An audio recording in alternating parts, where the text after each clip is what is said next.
South is full of haunted history. There are ghost stories around every corner waiting to be told.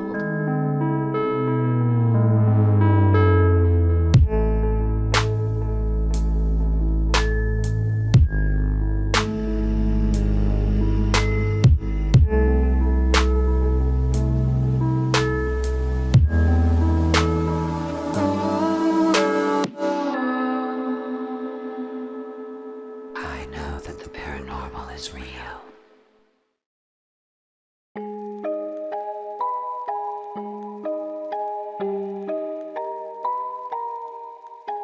In the deep South, there's a ghost story so chilling it's become legend, woven into the very fabric of Southern history and folklore. If you're from these parts, even a whisper of its name can send shivers down your spine. The face in the courthouse window.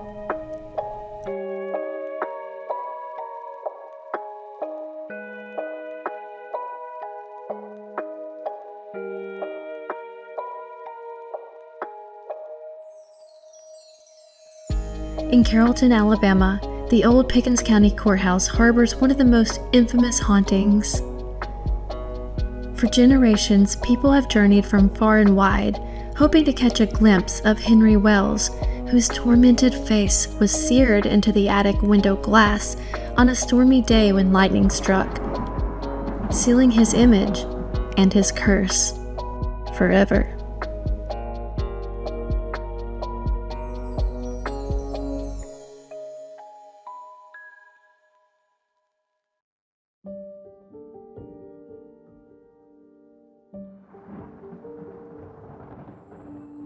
Pickens County was established in 1820, and by 1840, a courthouse was constructed at the center of town. The excitement of progress was short-lived, as tension and conflict began to sweep across the country with the approach of the Civil War. In 1865, Union soldiers marched through the South, leaving a trail of burning embers in their wake. Unfortunately, the Pickens County Courthouse fell victim to the perils of war and was set ablaze. After the war ended, a period of recovery began, and a new courthouse was built. However, more darkness was yet to come. The townspeople celebrated their growth, particularly the new courthouse, which had likely become a symbol of hope and new beginnings. Just a few short years later, in 1876, a robbery occurred, ending the night with the courthouse once again in flames. Within 2 short years, the third courthouse, which still stands today, was reconstructed. During that time, the culprits responsible for the second courthouse's destruction were identified. One of the men was named Henry Wells. During his capture, he was shot in the leg and brought to the courthouse to have his wounds treated. Word of Henry's capture spread, and a mob began to gather. The town sheriff, believing Henry deserved a fair trial, hid him in the courthouse attic and tried to hold off the angry townspeople. But the mob wasn't the only storm brewing that day. As Henry stood at the window, looking out over the crowd, lightning struck, etching his image permanently into the glass. Henry survived both the violent act of nature and the mob. But he succumbed to an infection caused by the gunshot wound less than a week later, passing away in his cell located in the courthouse basement.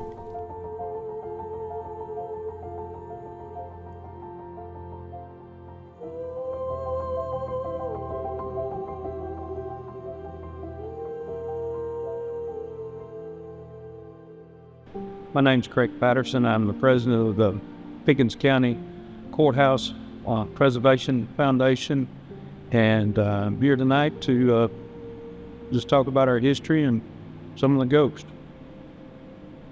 I've been here several times with Tuscaloosa Paranormal as they've investigated our courthouse, and one of the first times I ever stayed with them overnight, after they started to break down and gather equipment up, we were downstairs and we started hearing footsteps up here, and then we heard, and you could hear it really loud.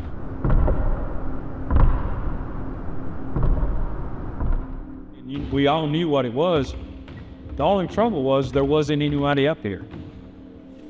So I heard that myself. So, people say a lot of things, but I heard that. And then one of the next times I was here, they caught some video in the basement down where we've got Henry's cell set up. It was pitch black. We had all the lights out, and one of the guys had the cameras, the videos running, the infrared, and he was sitting there watching the screen, and he saw something. So we came upstairs and put it on the larger computer, and you could actually see a shadow in one of the corners.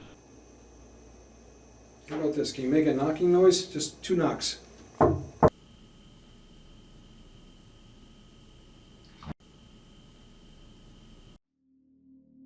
I saw that, and I was there. I was down in the basement when it happened. So, I mean, there are some strange things. You hear things. I'm here a lot of times by myself, and you hear things, but it's an old building also.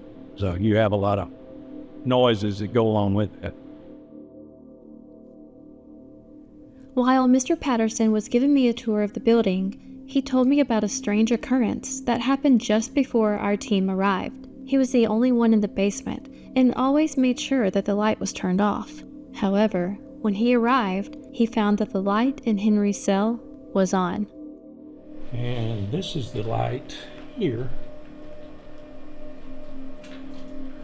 See, it's a pull chain, but it was on. No, they don't stay on. This is a setup about basically how, a cell would have been at that time, just a bed and a chamber pot. Now, some of the buildings, I usually get asked about the hole in the wall. That's to put utilities in as we modernized the building. So that was put in so they get in there. But all that would have been bricked up. None of these wires would have been in here.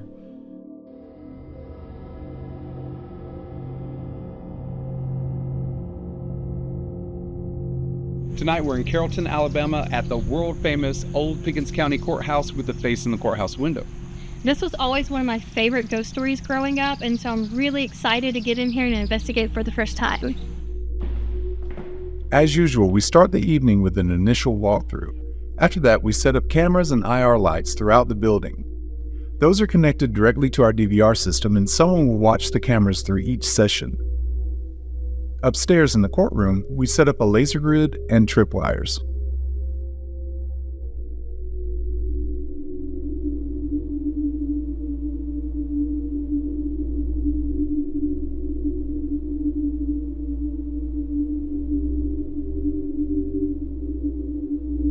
Tonight we're going to be joined by Megan. Megan is my daughter, and then you may have met Tommy in a previous episode, but they're here tonight to see if the paranormal is real and ghosts exist. I think they do, but we'll see if anything happens tonight. So we went to our other investigation. You were kind of on the fence on if you believed in ghosts. So at this point, now that you've been with us on a few investigations, what do you think? Are you a believer yet? No, still not yet. Yeah, we'll see. So he's going to be the baby skeptic like Scott. Yeah. The baby skeptic. I'm the baby skeptic. Yeah. Yeah, I noticed every time it lightnings, the things light up. Did y'all see that? Because I saw it out of the corner of my eye. That was lighting up every time it lightnings outside. Just like the infamous night when Henry Wells stood at the attic window, a storm was quickly approaching. We noticed something interesting. Every time lightning struck, it triggered our tripwire. A tripwire detects changes in the environment, like sudden bursts of electromagnetic energy, and in theory can detect entities and manifestations that humans usually can't see. So, did it light up then? Yes, it did. Okay. So we noticed that every time there's a flash of lightning outside, because we are having a little bit of a storm, it makes our tripwire go off. And so that shows you that it's detecting some of the energy. Did it lightning? Yes. The lightning triggering our equipment shows that the tripwire does pick up such events. However, it also means we need to understand certain atmospheric factors to use the equipment properly. Heather, Megan, and Tommy conducted their first session of the night in the courtroom. Not long after, we received a call from them saying that the laser grid was acting strange. Jonathan, who had set up the grid earlier, went upstairs to check it out. So I was explaining to Tommy how the laser grid works, and I was showing him that when you put your hand up, it blocks out the light. So that means if somebody walks in front of the laser grid, then we would see those lights blacked out. So we were sitting here, and then all of a sudden, the lights just started going crazy. And I was like, do you see that? And it just started doing whatever it wanted to do. But we were not hearing. And they said you have to turn a knob on the actual laser grid to change the settings. And we were this far away, and it just started doing it by itself.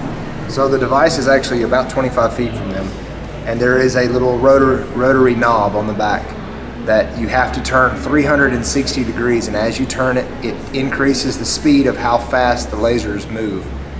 One way is stopped, and that is where it's at right now.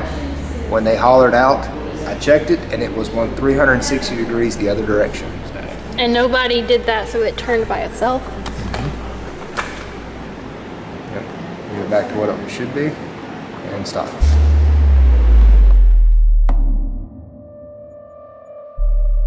Jonathan returned downstairs, and Craig and I decided to join Heather and the others in the courtroom. We attempted an EVP session, although we had to deal with a few contaminants, such as a loud air conditioning unit and cars passing by. Otherwise, the room was rather quiet. We decided to try a role-play session, reenacting a courtroom scenario to see if we could trigger any activity.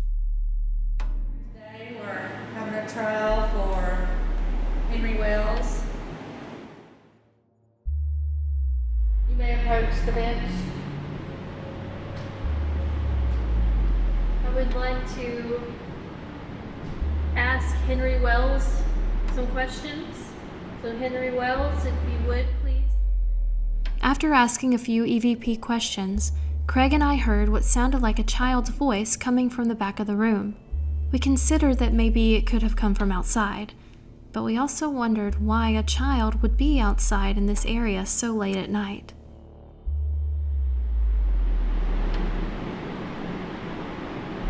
I feel like I just heard a voice. Coming from over there? Yeah. Did you hear it too? I thought I did, but I don't know if it was outside or not. That's possible. To me, it sounded like it did. Unfortunately, the voice did not pick up on our recorders. We can't call something paranormal without being able to investigate a source. But I think it's important to share this moment because of what we'll experience later in our investigation. I'm just going to see if this will work, and I want to see if y'all could ask yes or no questions. I'm going to let one arm be a yes and one arm be a no, and we'll see if they'll touch my hands. Okay. So if there's anyone here. This method cannot produce physical evidence. However, we have previously experienced entities reaching out while simultaneously receiving EVPs, which has allowed us to validate these occurrences. Have you ever felt the energy in a room change, like a static charge? Maybe the sensation of walking through a spider web when there isn't one. We have trained ourselves to be attuned to such bodily sensations and sudden changes. Documented instances of EVPs or other manifestations often correlate with detectable spikes in electromagnetic fields.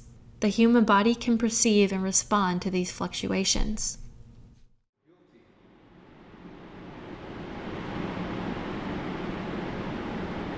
Touch Ashley's left hand if you were innocent.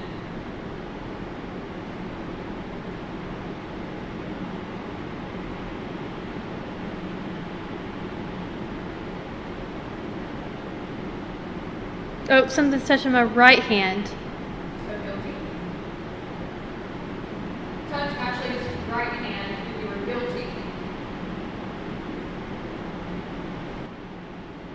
Can you tell me what you were guilty of? What did you do?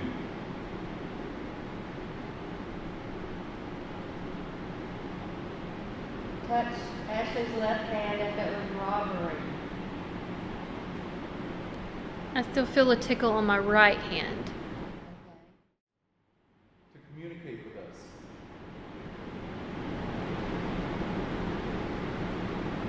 Can you touch one of her hands to let us know you're here? My middle finger on my left hand is tingling. The very tip. If you are Henry Wells, touch her right hand.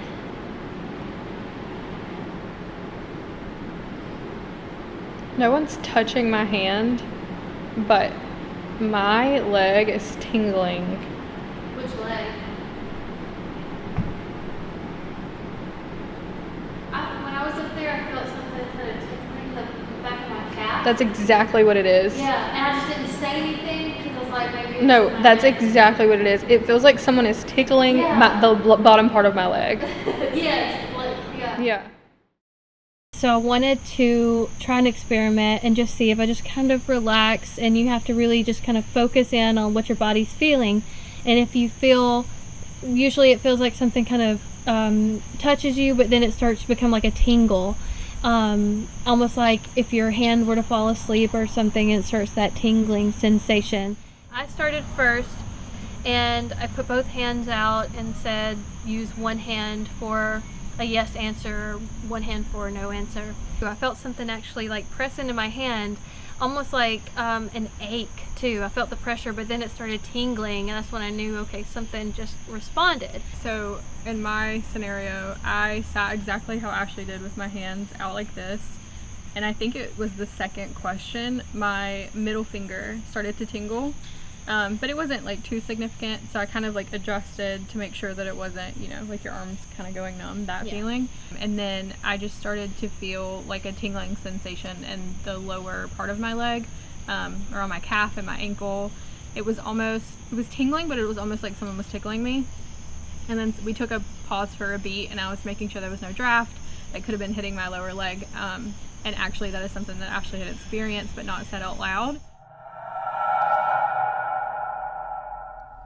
David and Scott head up to the courtroom next. David is using an SLS and a thermal camera. SLS stands for Structured Light Sensor and uses depth sensing technology, combining with a VGA camera, a monochrome depth sensor, an infrared projector, and a multi-array microphone, all commonly known as an Xbox Connect sensor. A thermal camera detects temperature differences and shows them as signatures, revealing things the naked eye cannot see. During their session, the SLS begins to map an unexplained figure. You can see Scott being mapped, along with another, smaller figure behind him, resembling a child. It even seems to be sitting in a chair near Scott, with his arm propped up on the back of the chair. David checked the thermal camera and noticed a temperature fluctuation right where the figure appears on the SLS.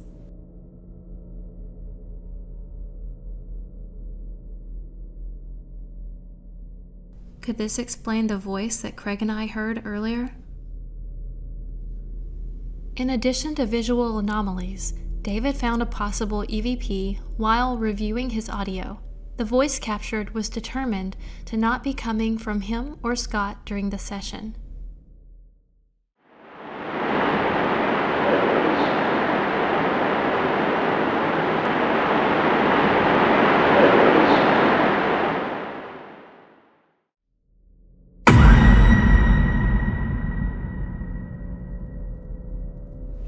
Going through the women's restroom is the door to get to the jail. So Tommy's going to be conducting his session here. Yes, the women's restroom. Perfect. That's a door that goes outside.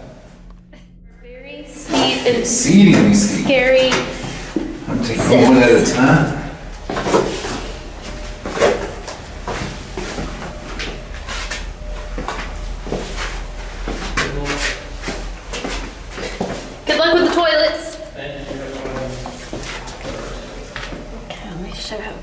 creepy, this place.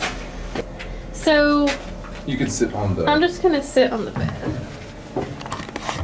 I'm gonna sit here. Heather sat on it earlier and it was fine. So I'm just gonna stand over here. So this is Craig, Jonathan, and Ashley. I am going to be sitting in Henry's cell. Jonathan and Craig are going to be right outside in the other room. So we have my recorder. It's right over here by the hole. This is where they've seen the shadow figures before. We also have a REM pod on the bed. And I'm going to be sitting right here in the doorway.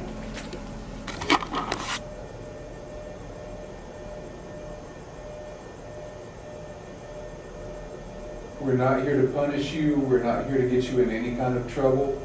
We're just here for communication. That's it. Just for communication. I'm from the city called Bessemer in Birmingham. And we drove all the way here just to speak to you. And we drove all the way here just to speak to you.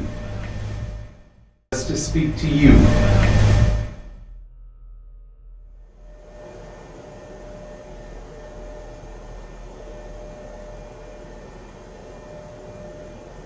Actually, are you moving in there? Not really. I mean, I was rubbing this piece of my hair right here. Like, barely moving at all. There was a shadow in there. Like It looked like whatever light I see, something walked across from in there. Do you see, am I casting a shadow doing this? Do it again. I mean, I wasn't doing that before, but I'm just saying. Do it again. I mean, I am. No, it was obvious. Okay, no, it wasn't me. Maybe we could have got it on film. Yeah, we've got that camera and this camera right here too. Yeah. Oh, what was that? Yeah. I didn't hear anything. That was a definite female. Yeah, we've got that camera and this camera right here too. Yeah. Oh, what was that?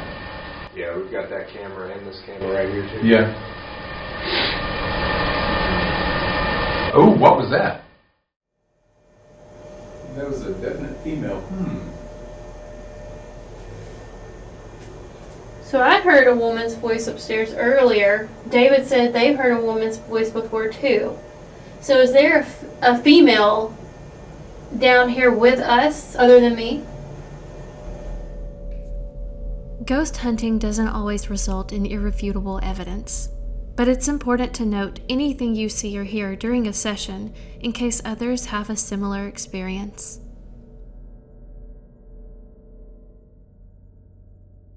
Okay, so we just finished our session down here in the jail cell area, and we had a few experiences. Nothing significant, but we're going to listen back through our recordings later. Hopefully we got something. As the hours passed, the courthouse went quiet. We tried multiple sessions throughout the building, but didn't have too much luck. Ghost hunting isn't about chasing spooky thrills. It often involves hours of sitting in the dark and silence. It can be hard to stay awake. Jonathan even took a quick nap during the slow time. A few of us decided to try one last session.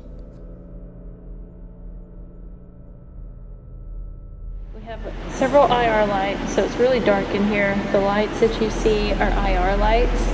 If I turn my night vision off, you can see that it's pretty dark. There's a little bit of ambient light coming in through the windows, but they're blocking out a good bit of light. But we do have the laser grid on the walls. So we have the laser grids. But other than that, it's pretty dark in here. Like, here is how dark it is over here with Heather and Megan. And then when I turn on the night vision, You can see the difference that makes. So one thing is there's an AC unit on the wall. It's pretty loud. So when we listen back on our recordings, there might be a little too much contamination to really hear some good EVPs, but hopefully we'll be able to, hear something. But a lot of times the really loud AC units can interfere with the quality of our EVPs. Right, and sometimes when we get it, we can filter out the noise because it is at a certain frequency. So if we do capture something, we can try to clean it up and remove some of that noise. But yeah, contamination is probably the worst part of ghost hunting because you have car contamination, you have other people, you have people outside, and so that's sort of the bane of ghost hunters' existence. But it just comes with the territory. There has been several times tonight that several members thought we heard a female voice, and apparently the last time the group was here, I wasn't with them at the time, but they've heard female voices here in the past. And earlier, there were several times that the only women here tonight is me, Heather, and Megan. And there's been several times we were all downstairs together, and we would still hear a woman's voice coming from the hallway. Scott thought he heard a woman yell, and so the voices kind of echo a little bit in the hallways. So I'm hoping that's on our recorders. We won't know until we listen back to it, but hopefully it picked up, a few of those voices. The Pickens County Courthouse has delivered great paranormal evidence and experiences in the past. One of its greatest mysteries is the face in the window. It's said that people have tried to remove the image using soap and even gasoline, but to no avail. The image always returns. A 1929 article documented that a hailstorm knocked out the windows on the north and west sides of the building, all except the pane on which the face is imprinted. We still have questions yet to be answered. Until then, its ghost stories remain whispers of the haunted South.